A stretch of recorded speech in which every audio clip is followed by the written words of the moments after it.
Hello students, good morning all of you. Today our topic is medicinally use of microorganisms.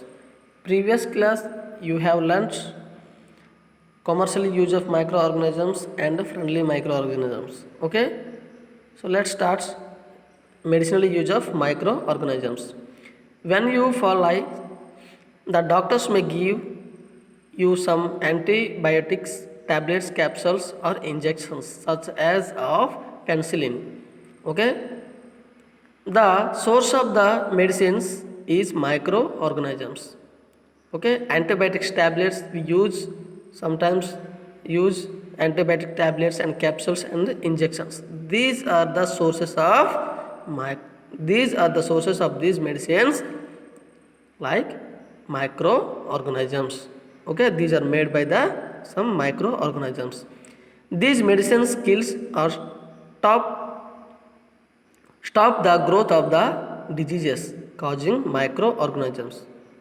So these medicines to kill or stop of the growth of the diseases causing microorganisms. So we use antibiotic tablets, capsules or injections.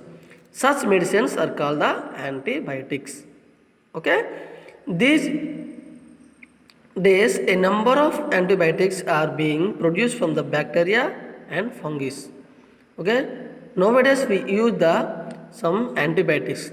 These are produced from bacteria and fungi. So we use different types of antibiotics: cetromycin, cyclin, and erythromycin. These three are the examples of the antibiotics. Okay, cetromycin, tetracycline, and erythromycin are some of the commonly antibiotics. Okay, in 1929 Alexander Fleming was working on a cultural of diseases causing bacteria. Suddenly he found the pores of a little green mold in one of his cultural plate. He sees some pores of the green molds in one of his cultural plates. He observed that the presence of molds prevented the growth of bacteria. These molds are called the bacteria. In fact, it also killed many of these bacteria. From these are molds penicillin was prepared. So, first the father of penicillin is Alexander Fleming. Okay, children. Commonly known antibiotics which are made from fungus and bacteria. Some common antibiotics are made by fungus and bacteria. These antibiotics are manufactured by the growing specific microorganisms and are used to cure a variety of diseases. Okay, antibiotics are even mixed with the feed of livestock and poultry to check microbial infections in animals. Poultry means domestic fowls such as chicken, ducks raised from food, either meat or eggs. These are called the poultry. Okay. Sometimes feed up livestock and poultry to check the microbial infections in animals. They are also used to control many plant diseases. Antibiotics use some plant diseases also. They are control many plant diseases. Okay.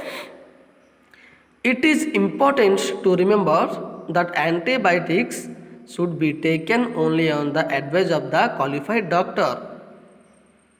Okay. Don't take normally. Take only a advice of the qualified doctor. Otherwise we use the antibiotics. Also you must complete the course prescribed by doctors and we complete the course. If you take antibiotics when not needed or in wrong dose, it may make the drug less effective when you might need it in future. So we use properly. Okay, don't use the wrong dose. Also, antibiotics taken unnecessarily may kill the beneficially bacteria in the body. So unnecessarily may kills the beneficial bacteria in the body. Antibiotics are the very dangerous. We use the prescribed advice of the qualified doctor and we complete the course. And don't use the unnecessarily. Okay?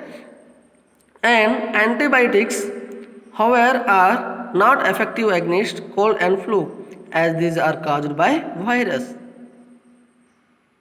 Okay, cold and flu, these are caused by the virus. Okay, children, I understand medicinally use of the microorganisms. And next we discuss about vaccine. So when a disease carrying microbes enter our body, the diseases carrying microbes enter our body, the body produces antibodies to fight the invader.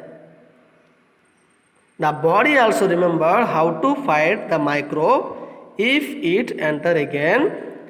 If dead or weakened microbes are introduced into a healthy body. The microbes also very weak and some microbes are dead in our body. So we cause different types of the diseases. The body fight and kill the invading bacteria by producing suitable antibodies. So that's time we use some vaccines and antibiotics. The antibodies remain in the body and we are protected from the diseases causing microbes forever. This is how a vaccine works. Several diseases including cholera, tuberculosis and smallpox and hepatitis can be prevented by vaccinations. So these types of diseases is the very dangerous. We use some vaccines.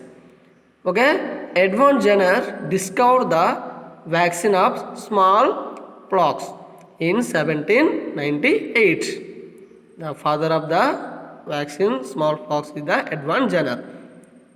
He discovered the vaccine in the year of 1798. Okay.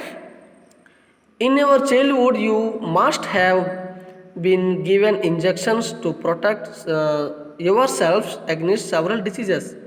In our childhood, you must have given injections to protect yourself against several diseases, and polio drops and Tika, these types of vaccines. You can prepare a list of these diseases. You may take help from your parents. It is initially to protect all children against these diseases. Vaccine is the very important of our childhood time. It is initially to protect all children against these diseases. So vaccines is the very important. Necessary vaccines are available in the nearby hospitals. Vaccines are available in hospitals. You might have seen the advertisements on TV and newspapers regarding protection of children against polio under the pulse polio programs. Sometimes we see the programs in TVs or newspapers. Polio drops given to children and actually a vaccines. Polio drops and Tikas, these are the vaccines. These are very necessary. Okay? A worldwide campaign against smallpox has finally led to its eradications from the most parts of the world. These days, vaccines are made on a large scale from microorganisms to protect humans and other animals from the several diseases. So, and we are also use the antibiotics and some animals are cause the different types of diseases. So, they are also need the some vaccines or antibiotics. So, this is the antibiotics. They are made by fungus and bacteria. So, don't use the necessary, and these are kills the beneficial bacteria in our body. Okay, children, I understand. Okay, thank you.